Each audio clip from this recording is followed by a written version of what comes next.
নমস্কার বন্ধুরা, মিনুর রান্নাঘরে আপনাদের স্বাগত। চলে এলাম নতুন একটা রেসিপি নিয়ে। আজকের আমি তৈরি করব সাবু দিয়ে একটা ধোসা। সাবু তো আমরা উপোসের দিন সবাই খাই। সাবু দিয়ে খিচুড়ি বানিয়ে খাওয়া হয়, সাবু মেখে খাওয়া হয় কলা দিয়ে। কিন্তু আজকের আমি যেটা তৈরি করব সেটা হচ্ছে সাবুর ধোসা।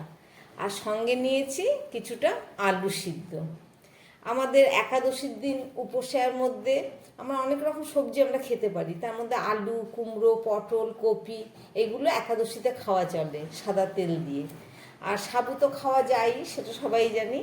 কিন্তু শুধু একাদশী করে যে কোনো উপোসের দিন কেউ যদি মনে করেন যে আমি এইভাবে বানিয়ে খাবো, তাহলে বানাতে পারেন।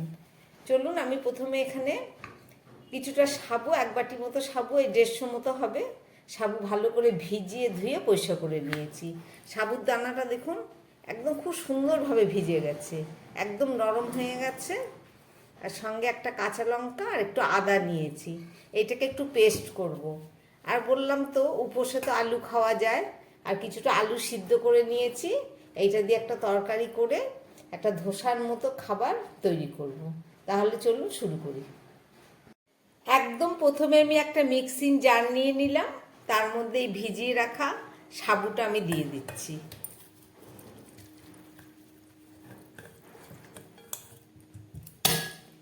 সাবুটা দিয়ে এটাকে পেস্ট করে নেব। সামান্য জল আছে এর সঙ্গে।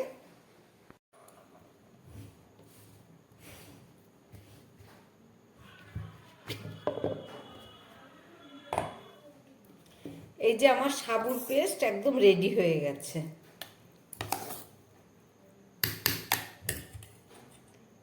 একটু হয়তো হালকা স্লাইড দানা দানা আছে, আর একবার পেস্ট করে নিলেই এটা একদম পাতলা হয়ে যাবে।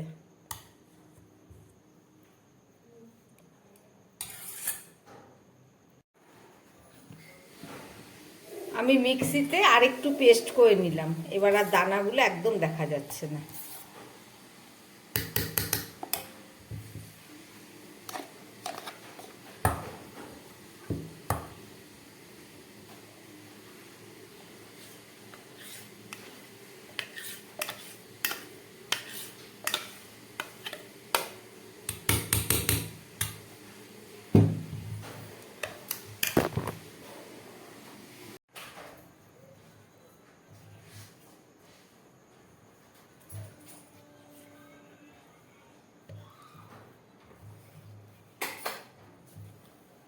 সমস্ত মিক্সিটা আমি পুরো খালি করে নিলাম।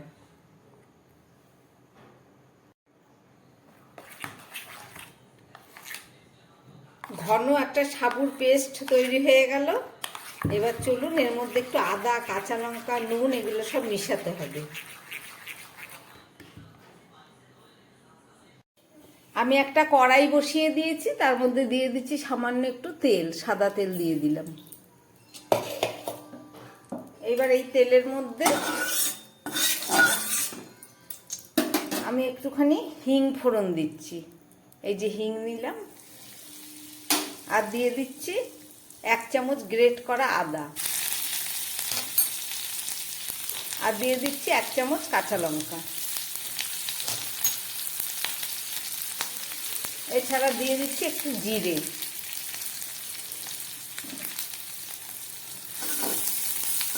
এটাকে একটু হালকা করে ভেজে নেব। আমার ভাজাটা হয়ে গেছে। এবারে আমি এটাকে সাবুর যে পেস্ট আছে তার মধ্যে এই আদা, কাঁচা লঙ্কা, হিংটা আমি দিয়ে দিচ্ছি।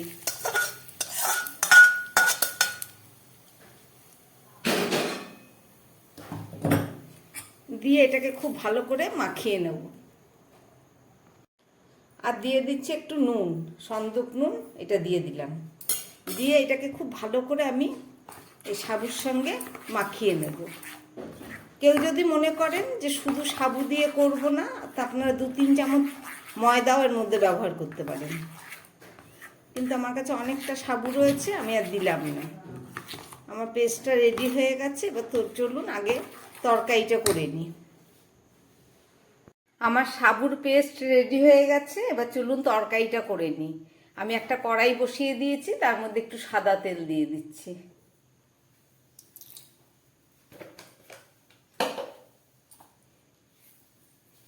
এর মধ্যে দিয়ে দিচ্ছি এই যে জিরে, কালো জিরে আর সর্ষে একটু ফোড়ন দিলাম,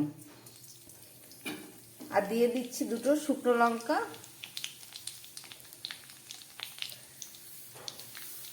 সঙ্গে দিয়ে দিচ্ছি সামান্য একটু গ্রেট করা আদা, আর দিচ্ছি কয়েক টুকরো ক্যাপসিকাম, একদম ছোট করে কেটে নিয়েছি।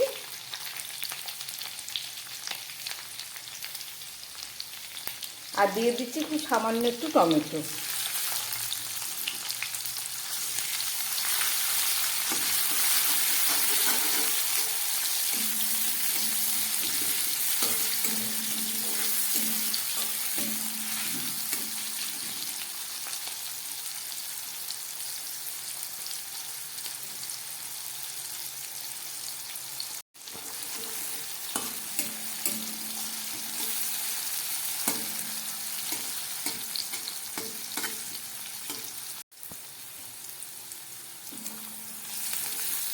ফোড়নটা ভাজা হয়ে গেছে, এবার আমি এর মধ্যে দিয়ে দিচ্ছি সিদ্ধ করে রাখা আলুটা।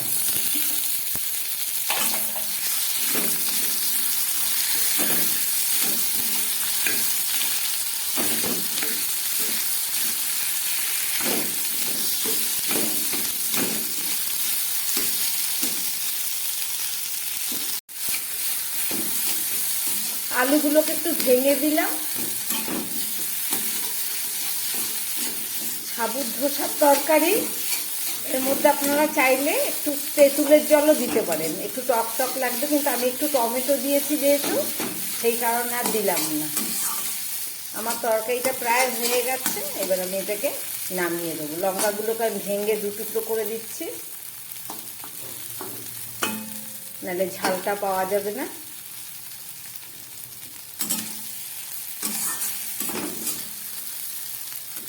চলুন এবার ধোসাটা বানিয়ে আপনাদের দেখাচ্ছি।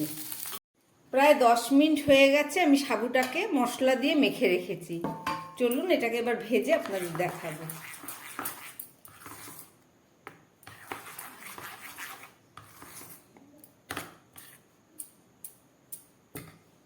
চলুন, সাবুত ধোসা ভাজার জন্য একটা ফ্রাই প্যান বসিয়ে দিয়েছি। ফ্রাই প্যানটা হালকা গরম হয়ে গেছে। চলুন এর মধ্যে আমি দিয়ে দিচ্ছি একটু সাদা তেল।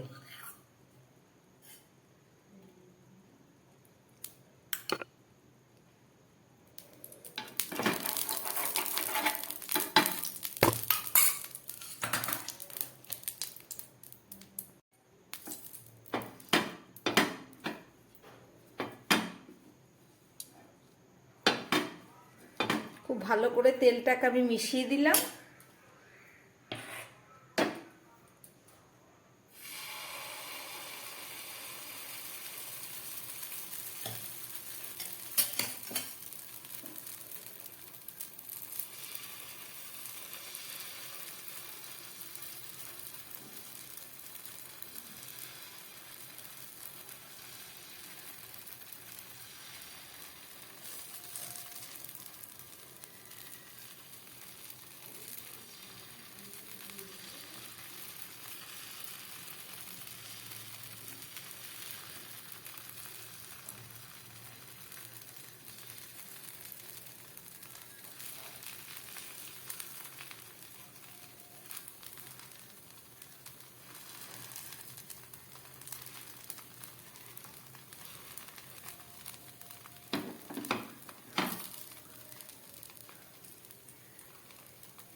গ্যাসটা একদম লোয়ে আছে।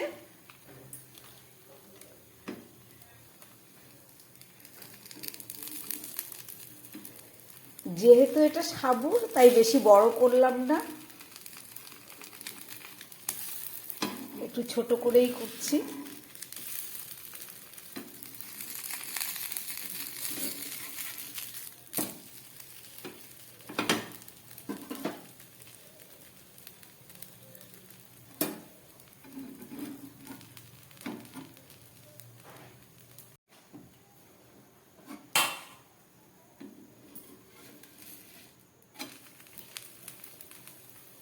আমি একটু ঢাকা দিয়ে দিচ্ছি, ঢাকা দিয়ে দিয়ে ভাজবো, তাহলে ভালো সিদ্ধ হয়ে যাবে। কয়েক সেকেন্ড ঢেকে রেখেছি, এবার আমি ঢাকাটা তুলে দেব।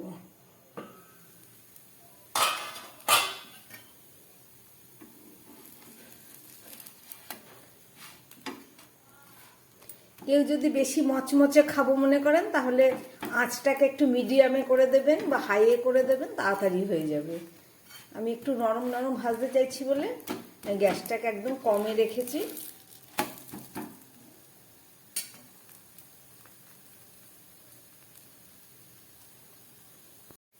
এবারে আমি এর মধ্যে একটু তরকারি দিয়ে দিচ্ছি। আপনারা চাইলে না দিলেও হয়, তরকারিটা পাশে দিলেও হবে, কিন্তু আমি একটু দিলাম।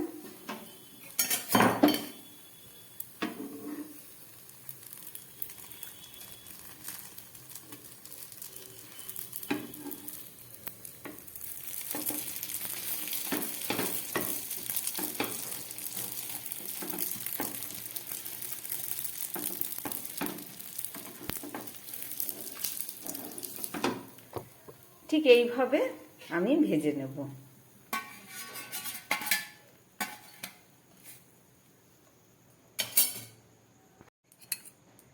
আবার দিয়ে দিচ্ছি সামান্য তেল।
একটু ঢাকা দিয়ে দিই, কয়েক সেকেন্ড থাক।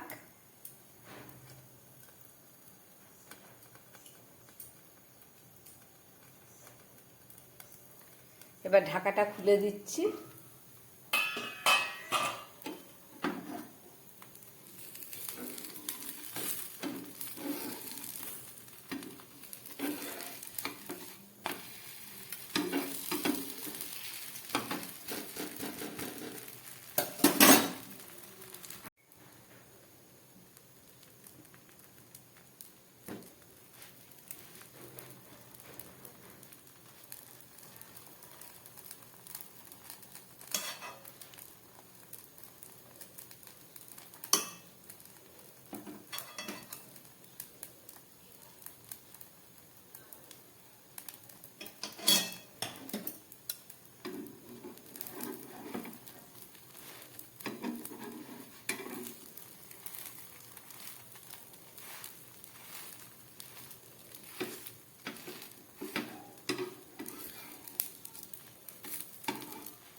আমি এইভাবে সবগুলোকে ভেজে নিচ্ছি।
গরম গরম ভাজছে, একটু নরম মনে হচ্ছে, কিন্তু ঠান্ডা যেগুলো হয়েছে বেশ মচমচে সাবুর, ওই জন্যে।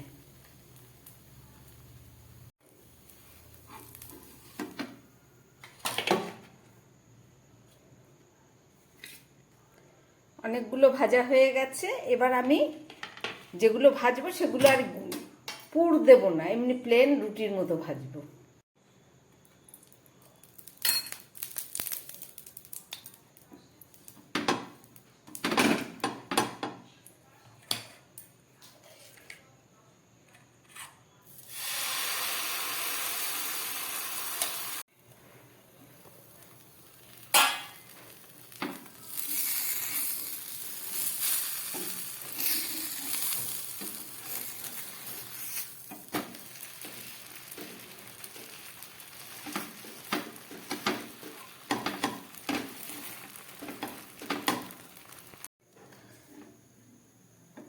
কিছুটা ভাজ করে করেছি পুর দিয়ে, আর কিছুটা এইভাবে গোল করে করেছি। আমার সমস্ত সাবুর ধোসাগুলো হয়ে গেছে।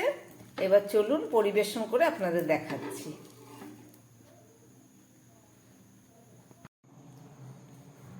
আমার তৈরি হয়ে গেল ধোসা, সাবুর ধোসা। দেখলেন আপনারা রেসিপিটা। এই যে কিছুটা করেছি আলু দিয়ে পুর ভরা ধোসা, আর কিছুটা করেছি একদম প্লেন। এই যে আপনারা উপোসের দিন বা এমনি শখ করেও করে খেতে পারেন। খেতে খুব খারাপ না, কিন্তু একটু যদি কড়া করে ভাজা হয় তাহলে বেশি মচমচে হয়। কিন্তু আমি বেশি কড়া করে ভাজিনি, কারণ এটা উপোসের পরে খাওয়া হবে। বেশি মচমচে হলে পরে অনেক সময় খেতে অসুবিধা হয়। এছাড়াও এইভাবে পেস্ট করে আপনারা যদি চান, তার মধ্যে সামান্য একটু মিষ্টি দিতে পারেন, একটু ময়দা মেশাতে পারেন, মিশিয়ে মালপোয়ার মতো ছাকা তেলেও ডুবো তেলে ভাজা যায়, বেশ ফোলা ফোলা হয়। কিন্তু উপোস করে মনে হয় সেটা খুব একটা ভালো লাগবে না। যাই হোক, আমি বানিয়ে ফেললাম এইভাবে। আপনারা রেসিপিটা দেখলেন, আশা করি ভালো লাগবে। এইভাবে বানিয়ে খেলে উপোসের দিন শরীর সুস্থও থাকবে এবং খেতেও ভালো লাগবে। বানালাম রেসিপি, চলুন এবার একটু পরিবেশন করে আপনাদের দেখিয়ে দিচ্ছি। একটা কাচের প্লেট নিয়ে নিলাম, তার মধ্যে সুন্দর হয়েছে এইভাবে ধোসাগুলো বানিয়ে দিলাম, দিয়ে দিলাম, আর সঙ্গে দিলাম দুটো আরো গোল।